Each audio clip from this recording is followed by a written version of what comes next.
Bismillahirrahmanirrahim. Assalamualaikum warahmatullahi wabarakatuh. Perkenalkan, nama saya Iksananda Arsedia Renzi dari Prodi Magister Ekonomi Syariah IAIN Ponorogo. Pada kesempatan hari ini, saya akan mempresentasikan salah satu bab dalam mata kuliah Hukum Kontrak dalam Islam,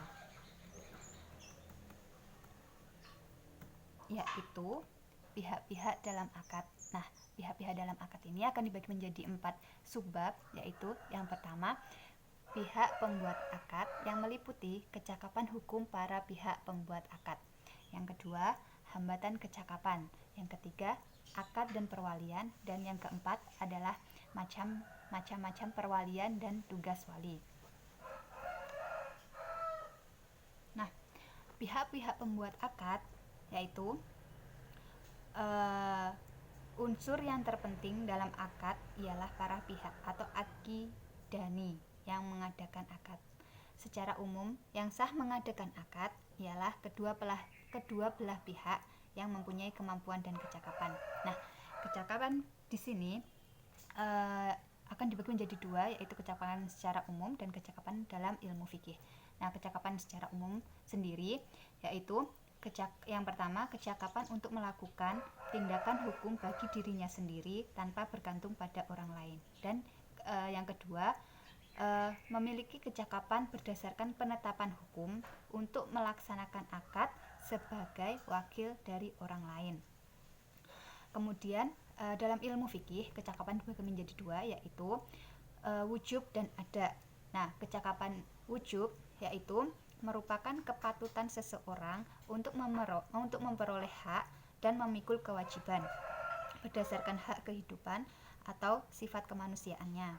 Dan yang kedua, kecakapan ada. Nah, kecakapan ada ini merupakan kecakapan seseorang melakukan perbuatan yang diakui oleh hukum dan menimbulkan akibat hukum, baik perbuatan tersebut dalam bidang ibadah maupun muamalat. Yang kedua yaitu tentang hambatan kecakapan. Nah, salah satu syarat sah terjadinya akad adalah akid harus memenuhi kriteria wilayah.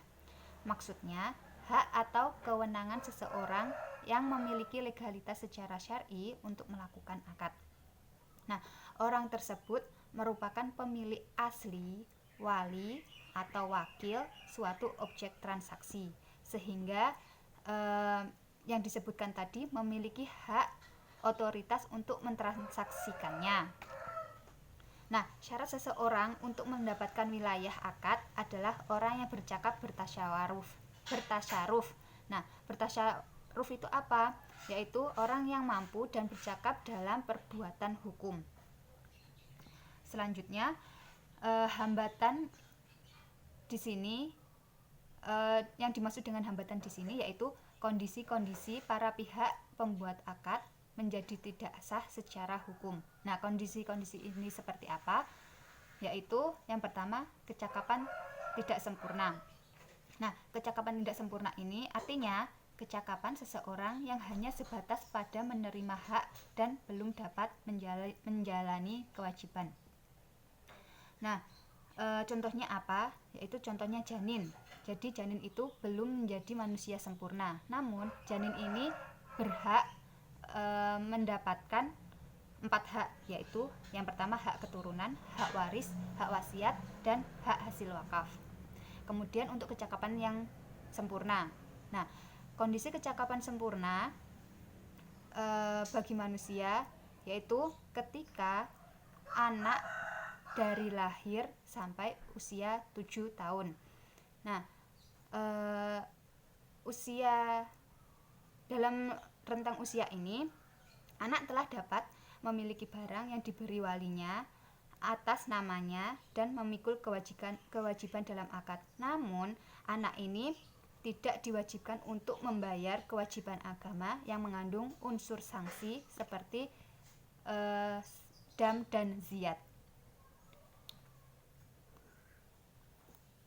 Kemudian saya akan menjelaskan akad dan perwalian. Nah, sebenarnya apa sih hubungan akad dan perwalian itu? Jadi bagi seseorang yang tidak memiliki wilayah atau tidak memiliki hak, maka segala transaksinya atau orang yang tidak memiliki wilayah atau kurang cakap untuk melakukan suatu perbuatan hukum, maka segala transaksinya dilakukan oleh walinya.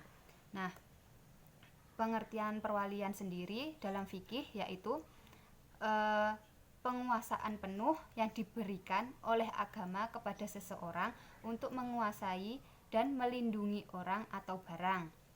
Nah, orang yang diberi kekuasaan dalam perwalian ini disebut dengan wali.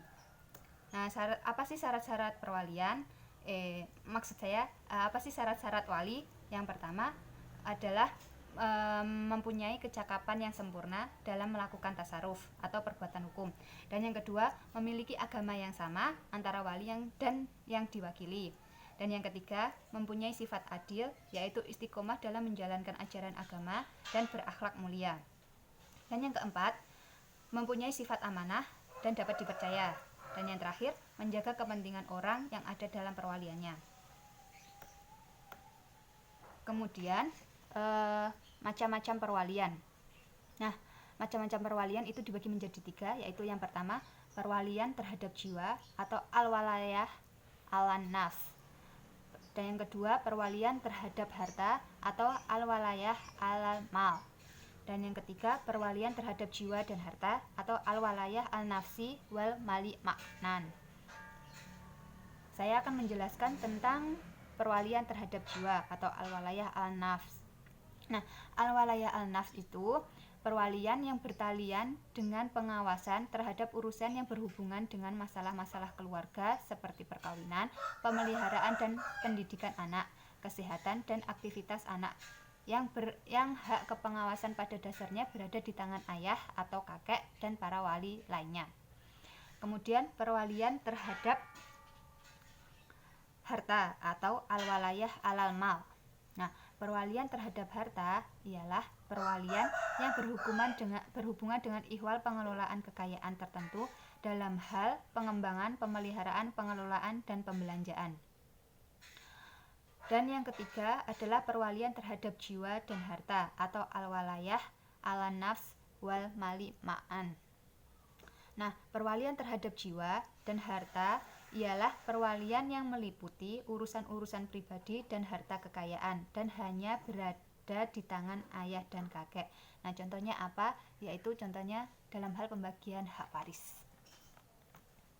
Nah, tugas wali di sini dibagi menjadi 3, yaitu antara lain wali berkewajiban mengurus diri dan harta orang yang berada di bawah perwaliannya dengan sebaik-baiknya. Dan yang kedua, wali bertanggung jawab terhadap harta orang yang berada di bawah perwaliannya dan mengganti kerugian yang timbul sebagai akibat kesalahan dan kelalaiannya. Dan yang terakhir, wali berkewajiban menyerahkan seluruh harta orang yang berada di bawah perwaliannya ketika orang yang bersangkutan tersebut telah menikah atau telah berusia 21 tahun. Nah, itulah bab pihak-pihak dalam akad yang telah saya sampaikan. Ada kurang lebihnya saya mohon maaf. Akhirul kalam, wassalamualaikum warahmatullahi wabarakatuh.